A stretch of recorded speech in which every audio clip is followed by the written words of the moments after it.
This peninsula is almost like visiting multiple beaches at one location. The hike can be a little tough, but the uniqueness of this beach is worth it. Oh, and a whale, but more on that later. Located on the westernmost tip of the island, today's beach is Mermaid's Chair.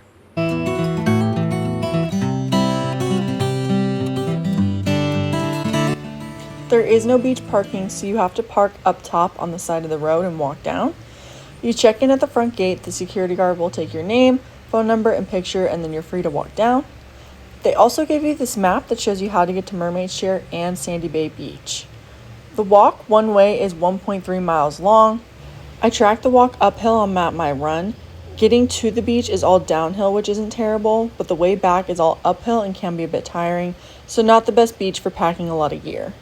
They do have a shuttle that gives you a ride from the gate to Sandy Bay at 2 different times, and there's only one shuttle back up to the gate. Sandy Bay is the beach right next to Mermaid's Chair. I did not take the shuttle, and it honestly doesn't seem worth it. The extra walking to and from the shuttle would just be the same as walking there. In my opinion, it just feels like an extra and unnecessary step. When you finish your mile hike, there will be a gorgeous view that will be waiting for you, and with a few extra steps, literal steps, you will be on one of my favorite beaches so far. Once you get to the bottom, you can either go to the left or to the right.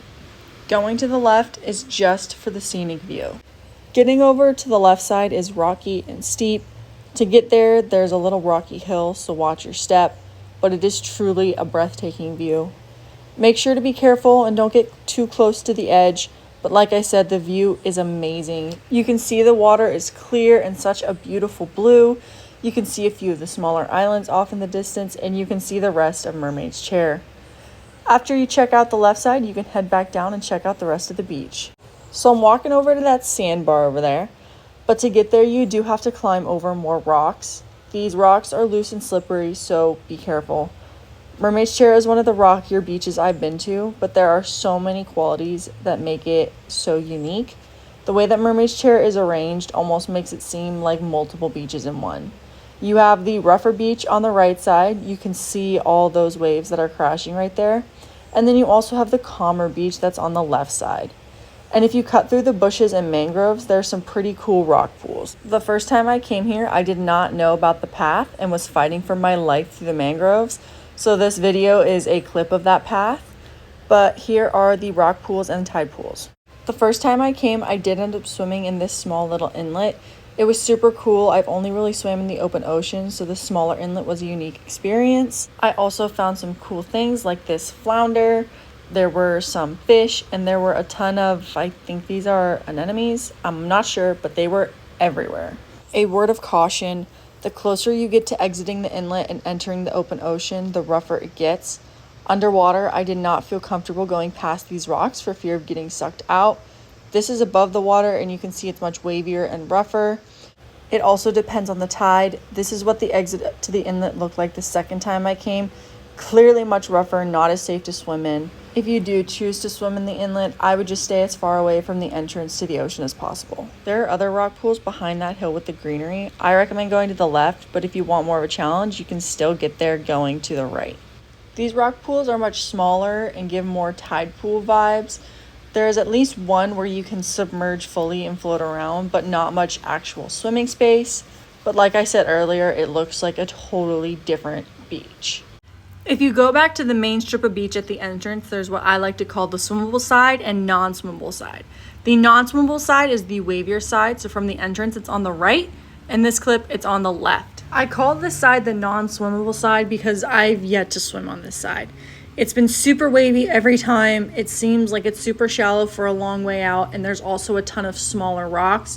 This combination makes it very difficult and possibly dangerous to swim. It's a very pretty side from land. You can watch and listen to the waves crashing. Like I said, pretty, just not ideal for swimming. The swimmable side of Mermaid's Chair has this rock ledge, as many of the beaches in St. Thomas do, I'm learning. The shoreline not only consists of the rock ledge, but also small rocks. And in these rocks are a bunch of these super cute, very small shells. There are bigger boulders on the swimmable side, and to get out to the water, there's also a small patch of sand that gives easier access to the water. You can actually see the patch of sand in the background here. In the front of the sand is the flatter rock, and once I get to the edge of this rock, I kind of push off and start floating out. There's the flat rock, and you can see the shift from shallow water on the rock to a little bit deeper water. Here's a better angle to see the depth change. I can very easily push off the rock and start floating on the surface to get to deeper water. It's clearly deep enough to float on top, but there are still pretty shallow parts. This is a good place to stay for snorkeling if you're not as comfortable in deeper water. If you are comfortable going to deeper water, then you will find there are less boulders and rocks.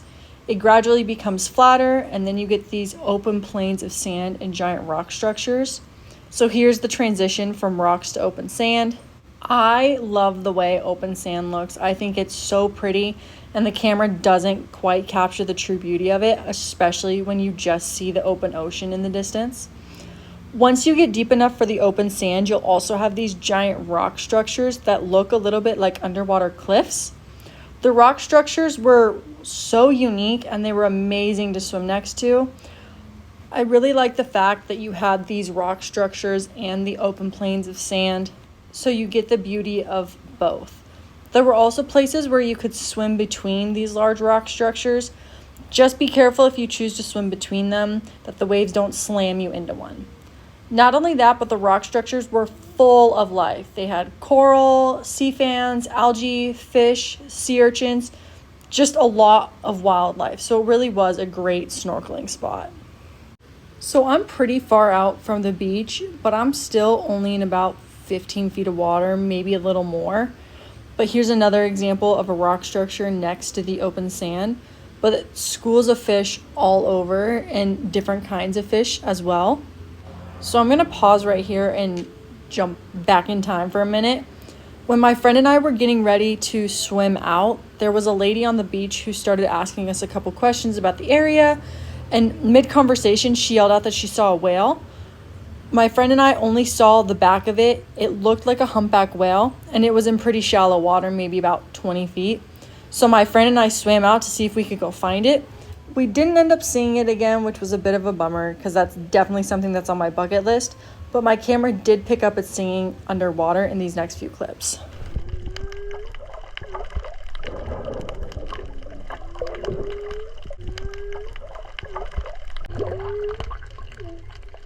Overall, I think I would give Mermaid's Chair a 6 out of 10.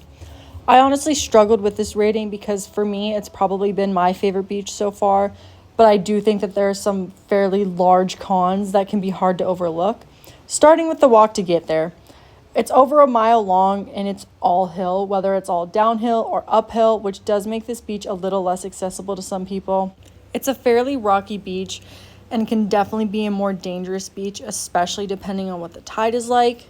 And although there are no crowds at this beach, there are also no amenities. So there's no bathrooms, restaurants, there's no renting chairs, nothing like that. On the other hand, I think that the uniqueness that comes with this beach is unbeatable. One side is great for sitting and watching and listening to the waves. Another side is great for swimming and snorkeling. And there's also another side that has rock pools and tide pools. The snorkeling here is great because there are larger rocks. It makes a great nursery for baby fish. And then the large rock structures are great for bigger fish. This was also my first time seeing a whale in the wild, so that was phenomenal. We took some photos and I really liked the way that they turned out. I personally enjoyed the aesthetic of the water and everything in it. I really could have stayed in the water all day, just looking at the sand, the rock structures, everything that it had to offer. So while there are definitely some very large pros, there are also some very unavoidable cons, which is why I think Mermaid's Chair would get a 6 out of 10 from me.